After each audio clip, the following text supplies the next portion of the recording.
We all know the saying, in the grim darkness of the far future there is only war. But what if this is not war? This is the end. Maybe it will be alright? Hi, I'm Chrono the Harlequin, and welcome back to Live from the Black Library, where today I want to talk to you about something completely different, and that is the lore of the game Konflikt 47, a tabletop miniature war game set in an alternate version of World War II, therefore making it technically alternate history. Emphasis on the alternate. And interestingly, this video is one I've been very excited to make because I partnered with Warlord Games, the makers of Konflikt 47, to make this one. And if the name Warlord Games sounds familiar, that's because they're also the makers of Bolt Action, basically the most popular World War II tabletop miniature game. And that's also a side note really handy, because if you own some Bolt Action miniatures, you can proxy them really easily into Konflikt 47. You see, the folks over at Warlord Games kindly reached out to me and sent me a starter set for Konflikt 47, and asked me to make this video talking about the lore for their setting that their writers have cooked up. And their writers include names that you might be familiar with, such as none other than Andy Chambers and Gav Thorpe, both of Warhammer 40,000 fame. But before I get into it, I just want to say thank you so much for watching this video. Please consider subscribing if you have not already done so, consider supporting me on Patreon, and joining my Discord server linked down below. So without any further ado, let's get into the lore for Konflikt 47. So, as I'm sure you guessed, the name comes from the fact that the conflict, World War II, has continued on into 1947. Truly fascinating. But it didn't start off all wonky, and this isn't your average alternate World War II history, because this falls under the purview of Weird War II. You see, Weird War II is a subgenre of alternate history that reimagines World War II with fantastical elements, usually science fiction ones. So this isn't your average, what if Japan never attacked Pearl Harbor, or what if Germany developed the atomic bomb first? It's more, what would have happened if aliens invaded during 1943, or what if demons were real? One example of Weird War II is actually the Hellboy franchise to an extent. However, with Konflikt 47, it at least starts off normal, but there is a point of divergence, and that point of divergence comes with the first atomic test in the United States, where the Americans test the first atomic bomb, and see that yes, it does create a very large explosion, but it also leaves behind a sort of strange, shimmering rift in reality. However, them being Americans, they say caution to the wind, and then proceed to nuke Dresden in March of 1944. So that is our moment of divergence. This, however, creates a problem, because now there is a rift in German territory, and it turns out those rifts are not inert at all. And since the Germans refuse to surrender, the Americans realize they're going to have to commit to a full invasion of Europe. However, where things get really weird is the fact that both sides, the Germans and the Americans, start examining those rifts a little bit closer, and realize, 1. Strange energies are emanating out of them. These particles actually had unique effects on both biology and physical materials, like iron and other such substances. And 2, they are hearing voices from the other side. Sort of weak transmissions that are kind of hard to understand, but can be deciphered with enough work. And those voices are revealing actual scientific principles. So now they had new materials to work with and information that they needed to use them properly. So things really started kicking off. The Axis were the first to really get their foot in the door by throwing caution to the wind and jumping on the opportunities that the rift provided. And I should make a note of that. I'm saying Axis for a reason, not just YouTube censorship, and it's because that's what the faction is actually called in Konflikt 47. From their starter manual, it explains this. The atomic annihilation unleashed upon Dresden took only an instant, but it was one that had been 3 centuries in the making. Since the rule of Augustus the Strong, the destiny of the fatherland had been led and shaped by an organization known as the Green Vault, always operating in the shadows to manipulate the course of history. With the opening of the rifts, the need for secrecy has gone. The politicians of the Third Reich have been discarded, their purpose served, and their imagery remade anew. A similar revolution, engineered by the far-reaching hand of the Green Vault and its network of secret societies, has taken place across Germany's European allies, consolidating the nations into the monolithic Axis, centered around the ruins of Dresden and the hellish rift at its core.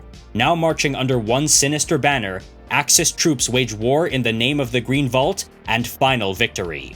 The Axis were the first to truly harness the power of Rift energy, with their forces joined by the first of the unliving legions of the Totenkorps, followed by the Stahltruppen heavy infantry, ever-increasing numbers of armored walkers, and advanced new weaponry. Axis Rift tech is inextricably intertwined with the occult studies of the Green Vault, and the sinister rumors circulated about the upper echelons of the new regime and their arcane practices. Beneath these new masters, politicians and generals still vie for position and influence, and little, if anything, has improved for the average civilian on the home front. Brutal repression and endless propaganda are simply a part of everyday life, and every aspect of industry is geared towards supporting the war effort. The Axis's military situation remains a desperate one. The Allied landings in Normandy and Italy, and the relentless Soviet onslaught from the east, have brought the war to Germany's doorstep. In the east, the relationship with Imperial Japan appears to be fracturing as the Emperor pursues his own dreams of dominion. Now, with its legions empowered by the Rifts, the Axis forces lunge forward to drive them back. For the Axis soldier at the front, the war is still one of survival, often against desperate odds, but in a world far more lethal than ever before. There is no question or possibility of negotiation or surrender. For the Axis, the war can only end in total victory or utter obliteration, a fact reinforced constantly by the Green Vault's propagandists. As the old world tears itself apart in a rift-fueled orgy of destruction, new horrors issue forth from the hell that sits at the heart of the Old Reich.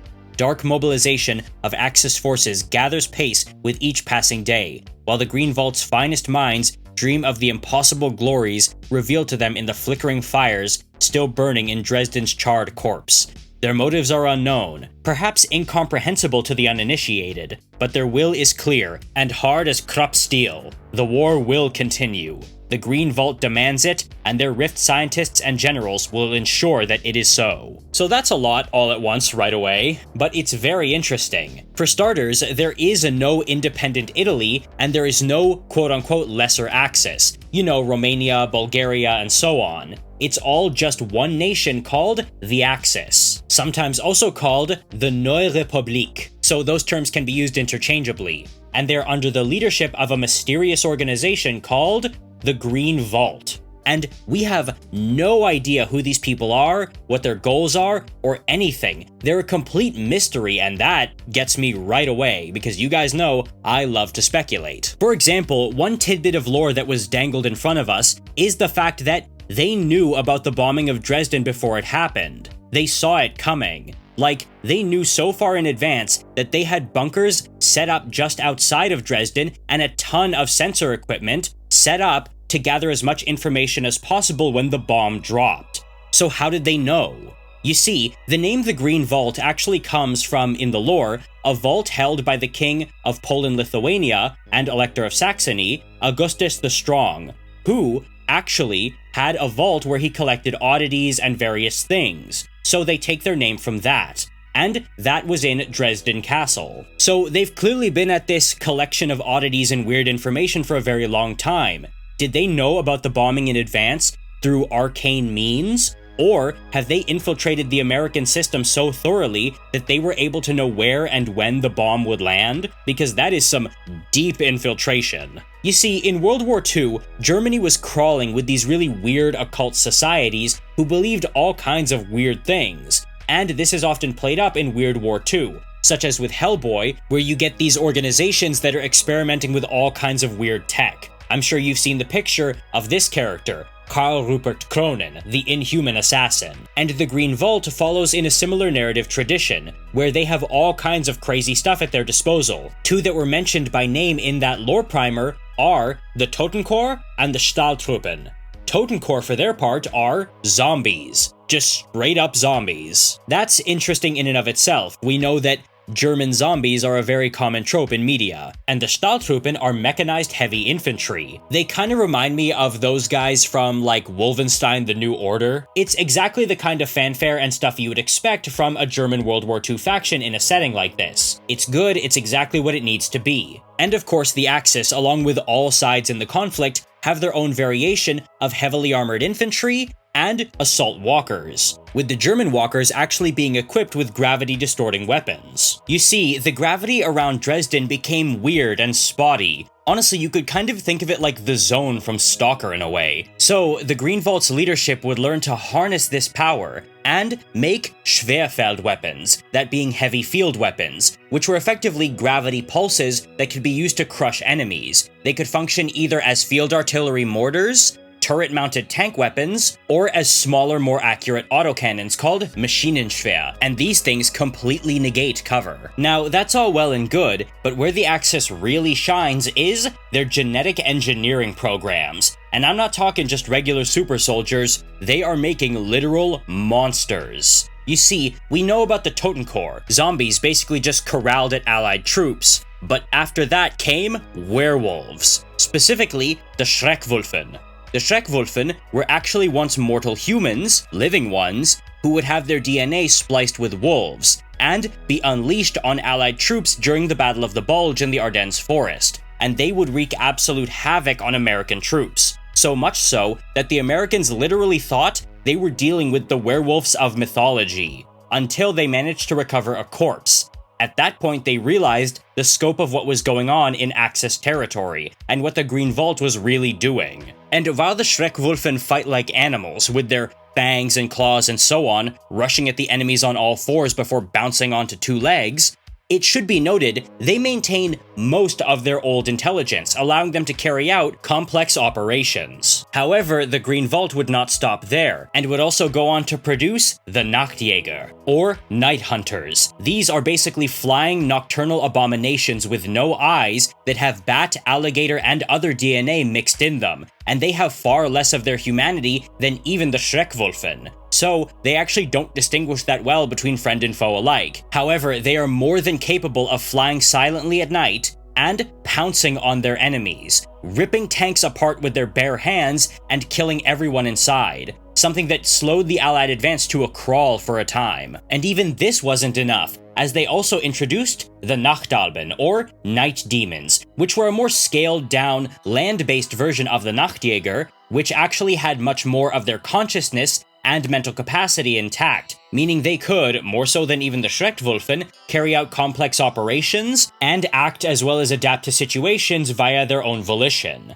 So, there's actually two ways you could kind of build an Axis army. You could go for an armor core with the Stahltruppen and the Schwerfeld technology, or you could build a nightmare army with the Schreckwölfen, Nachtjäger, and Nachtalben as your core. What I also really like is the fact that while they are now the Axis, a different thing than the Third Reich, they have kept that sort of Axis characteristic of relying on Wunderwaffe, meaning wonder weapons. Because a lot of this technology isn't very evenly spread out. They use these Schwerfeld weapons in very specific instances and in specific formations. The Stahltruppen are not a standard unit but are small elite corps, and these small groups of biological monstrosities are meant to wreak havoc in small units. But that's just the Axis side of things. So what about the Americans, the place where this all started with the first atomic test at Los Alamos? Since being dragged into the Second World War by the Japanese attack on Pearl Harbor, the United States has experienced a period of enormous societal change, driven for the most part by the discovery of the rift by Manhattan Project scientists. In their quest to produce the atomic bomb, American scientists tore a hole in the fabric of the universe.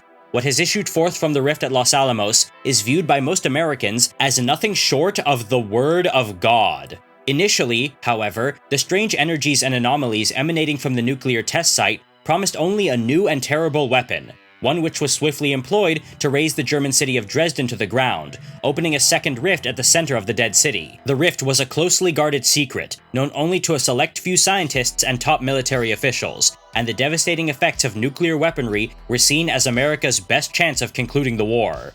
All this changed when the ailing president, Franklin Delano Roosevelt, given no hope of survival by his doctors, visited the Los Alamos rift site to better understand the strange new developments. When he emerged, he was transformed, strong, healthy, miraculously healed by, as he claimed, the divine intervention of the Almighty through the rift. This unprecedented recovery was seized upon by the press, becoming a national sensation, with the 22nd of April 1944 declared Miracle Day. Religious fervor gripped America, and it has never relaxed its hold since. Roosevelt's declaration that the ongoing war was a new crusade against the blasphemous horrors of Nazism, Japanese treachery, and godless communism whipped the US to a fever pitch, with the nation consumed with the belief that America had been chosen by God to lead the fight for freedom, justice, and truth. The United States has the will to take the fight all the way to the heartlands of its enemies, and it has the tools to do so. With an abundance of natural resources and an industrial base now fully dedicated to the war effort, a seemingly endless procession of weapons and vehicles, now enhanced with the Rift Tech advances being made almost daily at Los Alamos, are being turned out by factories across the nation, arming both America and its Commonwealth allies. Elite Firefly troops soar through the air on repulsor lifts, while armored walkers like the Linebacker and Grizzly wield crackling electricity-projecting weapons first imagined by Nikola Tesla. The Paragon program has begun to make Supermen a reality, and American troops now fight all over the world with greater determination than ever before. America is a nation of utter self-belief. There is no room for compromise or doubt. The Rift Tech abominations, spilling forth from Axis and Japanese laboratories, have reinforced the United States' determination to bring the wrath of God to the enemy, while the Soviet Bloc remains an implacable ideological foe. Even the British Commonwealth, jealously guarding their research into artificial intelligence, must recognize America's divine mission or be swept aside by the tide of righteous fury.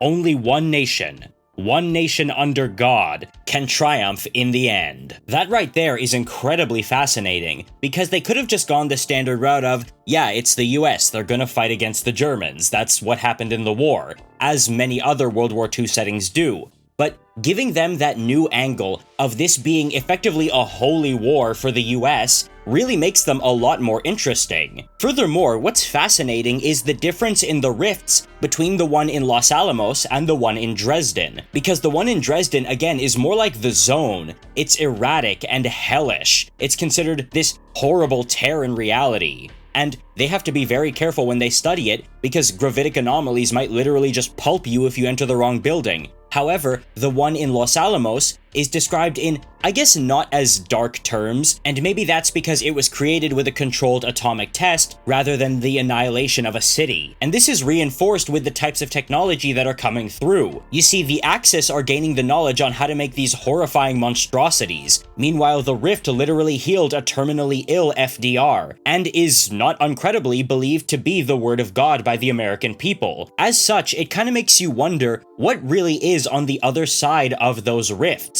Could it be that portals to heaven and hell have been opened in Los Alamos and Dresden respectively? Which would kind of make sense given that both sides are being given different information and different technologies and secrets. What we do know is that the Axis refer to this as the V dimension. However, Allied intelligence isn't really sure if this means Vita dimension, meaning fourth dimension, or Villa Dimensionen, meaning many dimensions. And further still, some sources have apparently referred to this as the Überwelt, or upper world, or greater reality. Again, it really is just fascinating to think about. Like, what if these are interdimensional beings who are actually playing both sides and trying to prolong the war as much as possible to create as much destruction as they can in order to, like, weaken and divide the Earth as much as possible in preparation for their own invasion of our reality? Putting all that aside, though, let's talk about what the US is bringing to the table in Konflikt 47, because what they have are Tesla weapons. You see, while the Axis have their Schwerfeld gravity weapons and Schwarzlicht blacklight guns, yeah, that's a thing they have, the Tesla weapons shoot arcs of lightning that can bounce through several targets, taking out multiple infantry units at once. Furthermore, they can basically fry vehicles and cook everyone inside. So that's really good, and it gives a really unique, iconic aesthetic to the American units on the table because they all have this sort of glowing blue to them, like their weapons or their backpacks. I'll get to that in a minute though. These Tesla weapons, much like the Axis gravity weapons, would start out on, say, field gun chassis, and then be moved to tank chassis, and then become small arms weapons. However, make no mistake, the Axis and the Americans are not this like a direct one-to-one of each other, and there are some big differences. For example, the Axis are doing some frankly ridiculous things with genetic engineering. The Americans have the US Paragon program. The US Paragon program is a highly secret application of Rift Tech science that looks to enhance human genetics and biology at a molecular level. Based out of a highly classified and heavily guarded US Army training facility in the Nevada desert, the Paragon program has made significant advances in enhanced genetic manipulation and muscular-intensive development. The results are already influencing the battlefield, and the US Paragon soldiers are at the forefront of the fight against the monstrosities of the Germans' equivalent Super Soldier program. With almost 3 years of experience and data, the Paragon program is gradually increasing its success rate, which was a problematic issue during its development and early trials. Looking back, the successes of the first experiments were few and far between, but these soldiers that the program produced were essential to the war effort, and many have become household names in the US. No one exemplifies this more than Captain Slammer Samuels. And got their own little Sly Marbu in there, it's great. One of the most successful Paragons to emerge from the very beginnings of the program, and a public hero at home due to his exploits on the battlefield being broadcast and glorified in the US Army's newsreels. So while they don't have horrible abominations of their own, like half-eagle men things to counter the Nachtjägers, they do have these sort of Captain America type guys, you know, muscular super soldiers who get the job done. It's not as flashy, but it is still pretty good. Also, it should be noted that both sides are utilizing walkers and mechs, like tanks with spider legs or mechs that look straight out of Battletech. For the Americans, they have a bigger focus on that, with more mechs, especially the linebacker, which again have this really cool, chunky aesthetic to them. They almost look like Sherman tanks that grew legs. However, the real star units of the Americans are the Firefly Jump Troops, which are actually retrained paratroopers who have backpack-mounted repulsor lifts that they use for rapid redeployment and reinforcement, and also shock assaults.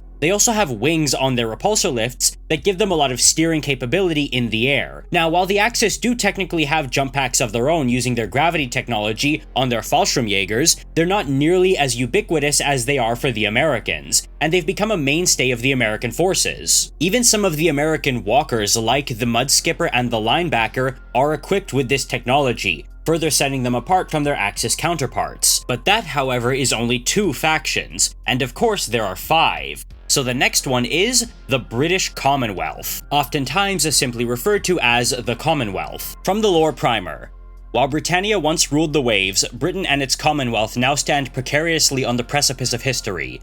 Exhausted by the effort of fighting to defend the Empire across all the world, and with its finances stretched thinner and thinner by the constant need to produce more and better weapons and war machines, Britain has been forced to call upon every resource at its disposal to stay in the fight. Withdrawing is out of the question, with Churchill's famous speech ringing as true in 1947 as it did 7 years previously. The fighting rages on, and the only way for Britain to avoid its dominions being carved up and its influence curtailed by emergent new powers is to stand and fight to the bitter end.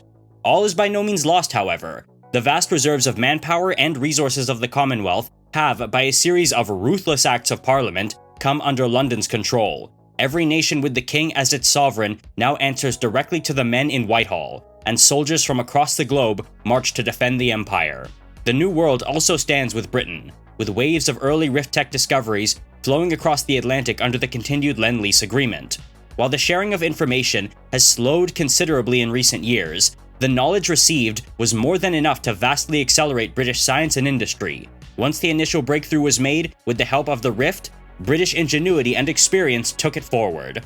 The Commonwealth's greatest strength lies in the fields of computing and automation. Already world-leading in the field, Rift Tech advances to Turing's work have taken what is possible to dizzying new heights. Each new development brings smaller and more capable computers, lending their power to everything from gun sights to navigation. But the most significant discovery has been the Bletchley Park team's work on artificial intelligence, taking advantage of the newest small-scale computers to pioneer the field of robotics. The most obvious products of this technological revolution are the vaunted automated infantry, but it is in its manufacturing sector that the most progress has been made. Production lines run themselves, and the most repetitive and arduous work is performed by pre-programmed automata.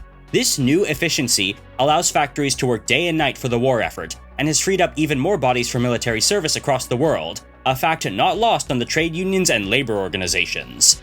The Commonwealth has weathered the initial storm caused by the openings of the rifts, and emerged a significantly changed union. Now, the Empire on which the sun never sets gathers its strength and squares up to the enemy anew. While the home front opposition to the automation of industry and modern-day Luddites grows in strength, on battlefields across the world, the British soldier fights on with grim determination. Any schoolboy ideals of martial glory and fair play have been burned away in the crucible of war, and in their place stands an utter unwillingness to ever give in.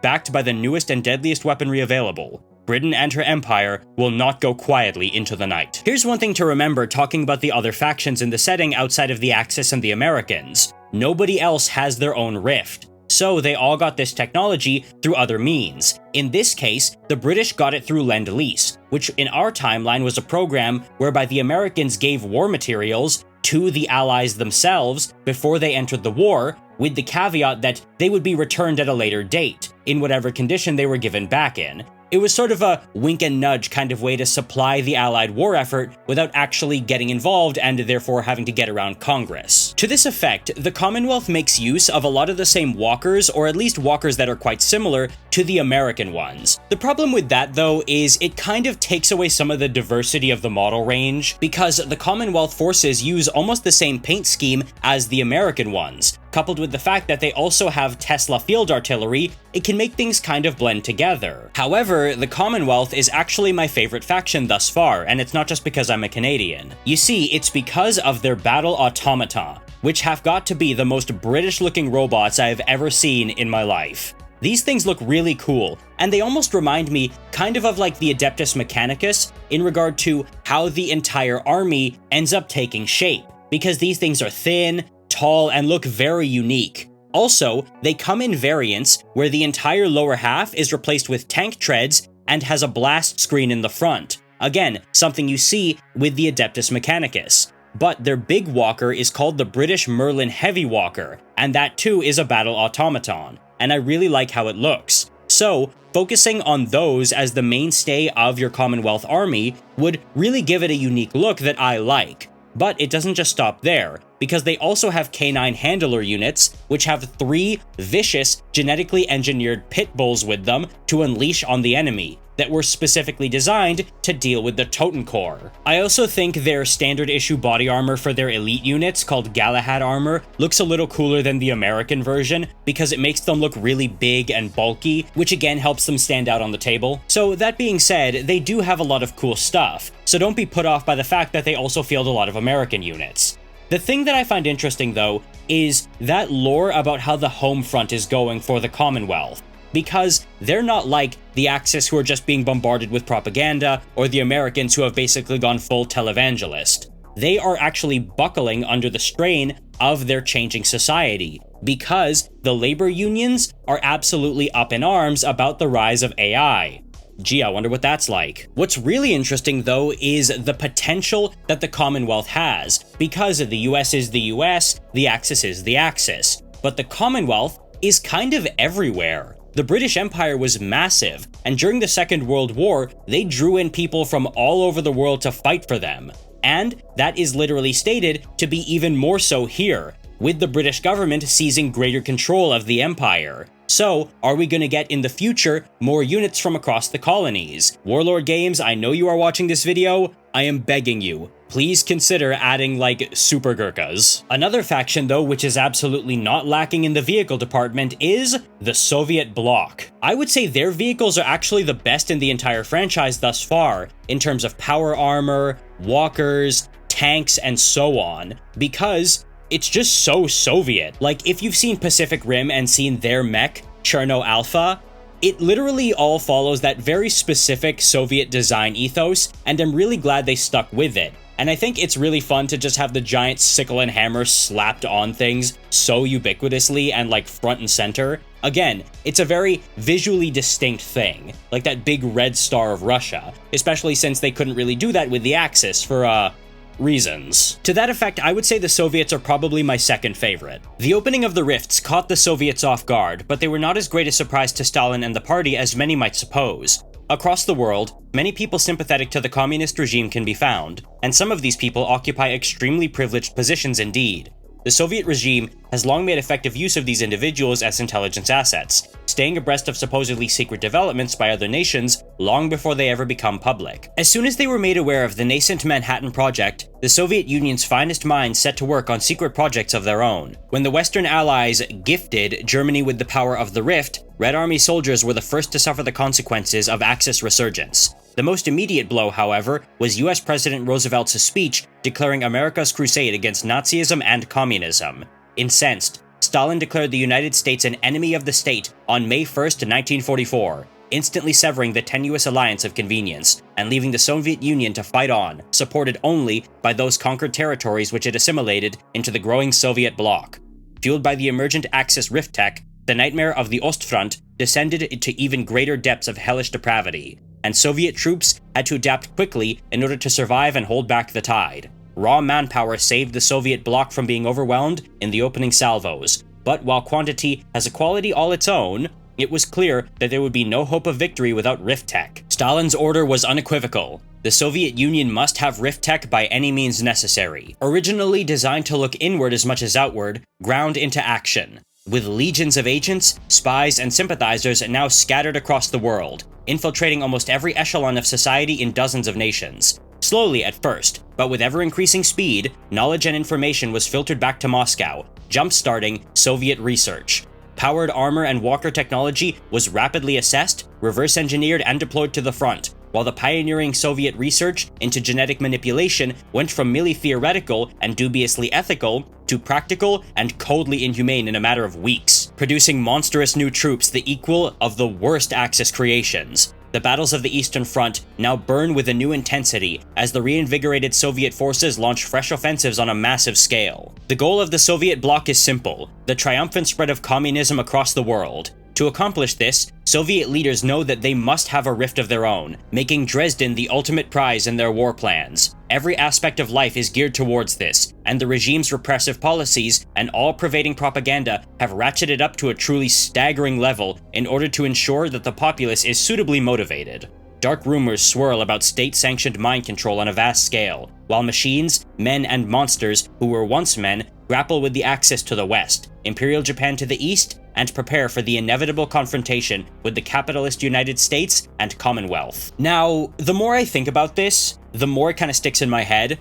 I find the Commonwealth to be my favorite faction in terms of their lore, and I think their potential narratively, but design-wise, I think the Soviets have the best units, and if I was gonna field an army, I think I might go with them just because they look the most fun to play with. Like, don't get me wrong, those automata and the British war dogs absolutely do it for me, but the Soviet design ethos is, again, different enough that they really stand out, even if their lore is a little bit lackluster. It's just the Soviet Union. What is fascinating, though, is the fact that since they don't actually have a rift, and have basically been stealing all their information, they have actually developed a very different design ethos regarding their units, both standard and genetic. Like, for example, every single faction in Konflikt 47 has some kind of heavy armor infantry. And while the American, Axis, and Commonwealth ones look pretty similar to each other, having just a thin visor to look out of, and this very heavy, almost flat look that the others don't have, I actually prefer the Mark I heavy armor over the Mark II,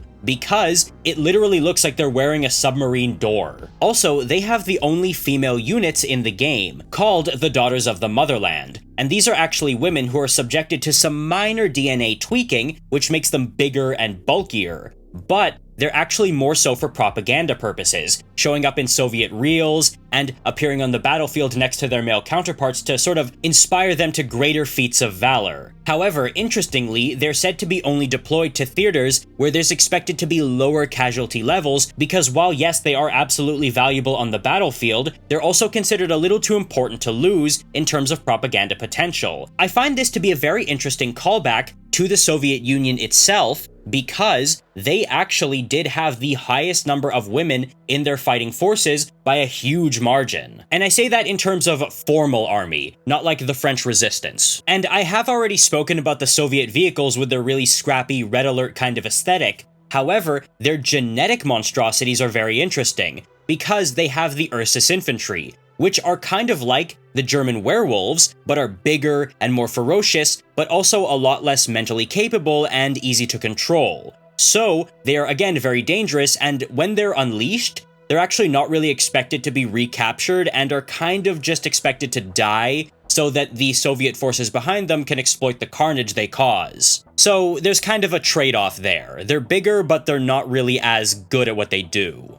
However, what's really fascinating to me are the Siberian Terrors, which are, in essence, a mix of White Walkers from Game of Thrones and Spetsnaz. With no rift in Soviet territory, Aral had their work cut out for them, but received an incredible stroke of luck in mid-1945, when Detlef Weber stumbled into a Soviet rifle regiment's encampment on the outskirts of Warsaw.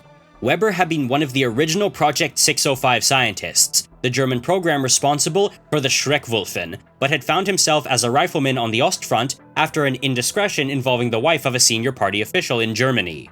No soldier, Weber knew he would surely die in Warsaw, and instead resolved to save his life by defecting to the Soviets with his information. Immediately whisked to Moscow, and integral to the Aral team, Weber's experience and knowledge vastly accelerated the project, and led to the deployment of the first Soviet combat-viable creation in the bitterly cold December of 1945, the Siberian Terrors.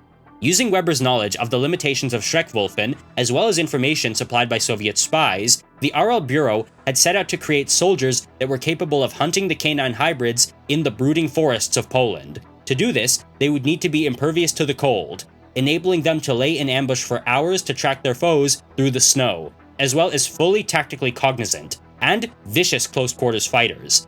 What was created in the Aral laboratories fulfilled these criteria, but strayed further from humanity than had originally been anticipated. The production of a ruthless, oft unethical development program, the Terrors had once been prisoners whose blood had been replaced with a circulatory fluid based on vehicular antifreeze, and whose nervous system had been heavily truncated, vastly reducing their pain reflex. Driven all but mad by the agonizing process, they had been indoctrinated into utterly loyal soldiers by a combination of drugs and hypnosis, and more subtle alterations had been made to the fiber of their muscles, allowing them to move at great speeds for long periods of time. An unexpected side effect of the blood replacement was the lowering of the body temperature to levels where the Terrors could inflict localized frostbite on a person simply by touching their exposed skin, which was considered a welcome bonus in close combat, if something of a handicap to normal everyday life. Capable of going toe-to-toe with isolated Schreckwölfen or acting as deep penetration saboteurs, the Terrors made their combat debut as the Soviet armies pushed towards Budapest, carving a bloody niche as tools of psychological warfare. Terrified German troops refused to sleep at night, remaining on high alert, which enormously hampered the effectiveness of their defenses by day, and hardened SS Panzergrenadier units had to be deployed in the static defenses to replace them, nullifying their abilities as mobile reaction forces. While just as vulnerable to bombs or bullets as normal men, the Siberian Terrors at last gave the Soviets a viable weapon of their own to impact the morale of German forces and counter the Schreckwölfen. I love the fact that they only have these because some guy defected to save his own skin. That's so interesting to me, and actually kind of something that did happen several times during the Second World War. An example of this being when the Soviets were given critical information before the Battle of Kursk, again from a defecting German soldier. Similarly, the Soviet walkers, the Mammoth and Mastodon, are also reverse engineered from captured German Panzermechs. And what I like is the fact that, unlike with the Commonwealth using explicitly American tech through Lend-Lease, their reverse engineering captured technology, which results in a more interesting and uniquely Soviet design. However, while the Americans and Commonwealth have the Tesla technology, and the Axis have the gravity technology, what the Soviets have are called Zhukoyov weapons, specifically Zhukoyov projectors, which basically fire a wall of physical sound as if it was a battering ram to pulp enemies ahead of you. That's right, the first thing the Soviets did was weaponize hardbase. These can come in the form of towed field guns, static turret emplacements, or tank turrets, specifically on the T-34 and KV-2 chassis.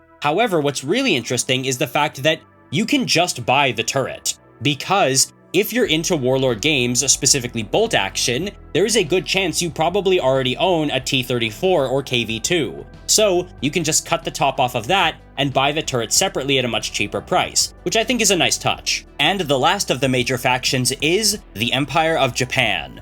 After half a decade of war and despite the vast resources arrayed against it, Imperial Japan reigns supreme over Asia. Battles between mighty fleets and great armies still rage across the islands of the Western Pacific, and through the jungles of Burma and India. Yet the Japanese home islands remain unsullied by war. In China, the nationalists and communists alike have been driven into the hinterlands, and Japanese troops now face off against Soviet forces, awaiting the coming storm.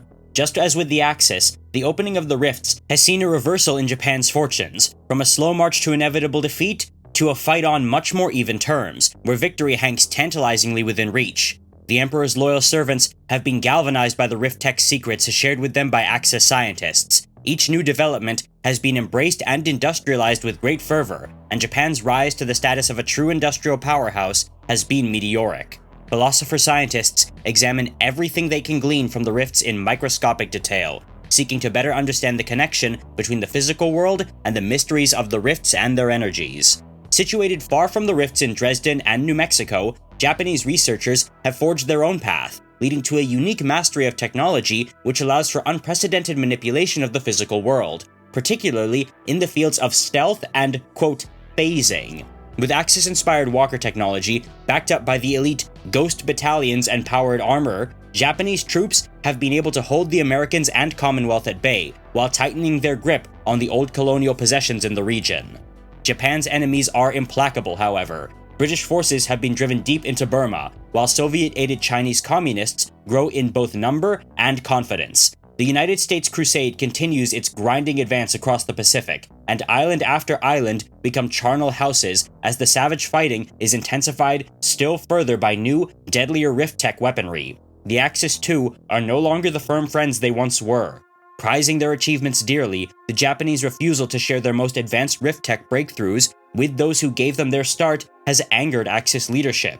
And while the two great powers remain technically allied, it seems clear that if trends continue, the situation will deteriorate rapidly. Japanese propaganda reminds the population daily, in no uncertain terms, that their lives belong to their guardian, divinely ordained emperor, and that it is for him that they work, fight, and die with unswerving loyalty. Through it all, Imperial Japan remains utterly committed to its war, determined to carve out an empire worthy of the name in the East. The time is ripe for conquest, and with Rift Tech helping to stem the previously relentless Allied advance, there is renewed hope of a true victory. Not won around the negotiating table, but taken at the point of a sword from helpless and defeated foes. The secret island fortress of Iwo Jima serves as the focal point for the war effort, and while rumors abound as to the research taking place within its volcanic caves, no one, friend or foe, has been allowed to see the island up close and live. It is clear that Japan has the capacity and intent to fight its war, and its war alone, to the finish. Exactly what the finish might look like is known only to the Emperor and his closest advisors. So Japan, interestingly, is kind of in a similar position to the Commonwealth,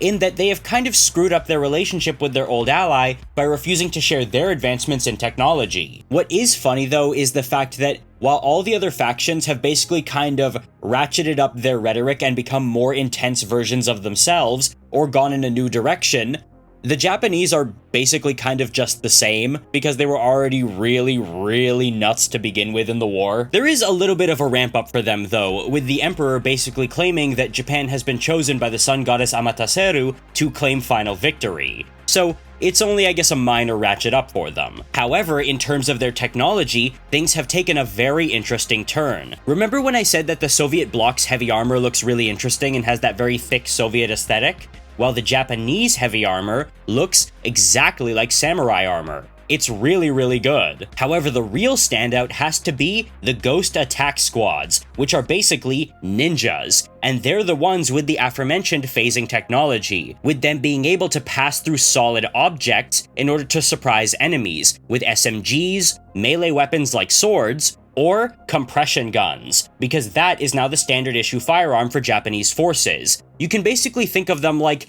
mini Schwerfeld technology weapons that will crush biological matter and armor. And yes, these weapons, called Shiboru weapons, can also be found on Japanese tanks. They're also often known as compression rifles, so that really gives you a sense of what the weapons are about. And interestingly, regarding the technology they got from the Axis, yes, they do have zombies called Shibito squads, but the weapons they're using, such as walkers and tanks, are all, generally speaking, light to medium. They lack any kind of heavy armor. And this is because, in real life, the Japanese just didn't have the industrial capacity to support heavy weapons production, and it just wasn't viable in their theater of war. Throughout the war, they were constantly fighting on the move against the Chinese Kuomintang, the communists of the 8th Route Army, and across the Pacific Islands. And this is reflected in the Japanese of Konflikt 47. They don't have big walkers like the linebacker, or big bruiser genetic monstrosities like the Ursus troops. And they don't have things like their own static turrets you can bring to the table, or field guns, like all the other factions have. This is why, both in real life and Konflikt 47, the Japanese army would rely on attacking allied troops and then fading back into the jungle and retreating back from island to island while inflicting as many casualties as they could. Because if they fled into the dense jungle of the Pacific Islands, they were able to mitigate the armor advantage. We see this in Konflikt 47, where we learn that the vast formations of American Firefly troops that helped them in Europe can't be fielded in the Pacific because of the dense coverage. And the heavy American walkers simply can't maneuver through that kind of terrain very easily. So, the Paragons have had to take the lead. And while the Japanese don't have access to things like the Paragon program, their ghost attack troops being able to slip into something called shinobi space, yes, that is literally what it's called in lore, hence why they're modeled to look like ninjas, because that means they can just mitigate the advantage by using ambush tactics. What is interesting though is the fact that since they were kind of just freehanding this with their technology, it resulted in some very unfortunate production accidents, where the power armor would move further and further of its own accord beyond what a normal person should be able to move their arm. And of course, Japanese phasing technology has been known to fail right when someone is halfway through a wall. And that right there more or less covers all the main factions of Konflikt 47, so there's a lot to work with and a lot that is really fascinating. But what about the rest of the world? This is still a world war after all. Well, let's cover the two most obvious and blaring exclusions: the French and the Italians. Simply put, despite being listed as major nations in the Second World War, neither of them have their own factions in Konflikt 47. You see, in both our and the Konflikt timeline, France would be defeated very early on in the war and be divided in two: a German-occupied northern half, and southern France, known as Vichy France, which was an Axis allied puppet state. However, by November of 1942, the Germans had invaded Vichy France because of the threat posed by Free French forces in North Africa. This also resulted in the scuttling of the French fleet. The French would remain active on both sides of the conflict until the very end of the war, yes, but not as their own independent armies. That being the Free French forces across North Africa who would land in the south of France, the French resistance, and French Axis collaborators. In fact, some of the last SS divisions to lay down arms outside of Berlin were actually French. And by 1944, the North Africa campaign was over, so they don't really show up in Konflikt 47 either, as the entire conflict is now more or less localized to Europe. But what about the Italians? Well, their story is more interesting, because by September of 1943, southern Italy had actually been liberated by the Allies, and Mussolini had been deposed, with the Kingdom of Italy being reinstated in southern Italy, and the Axis Italian Social Republic being instated in northern Italy. Well, what happened to them in Konflikt 47?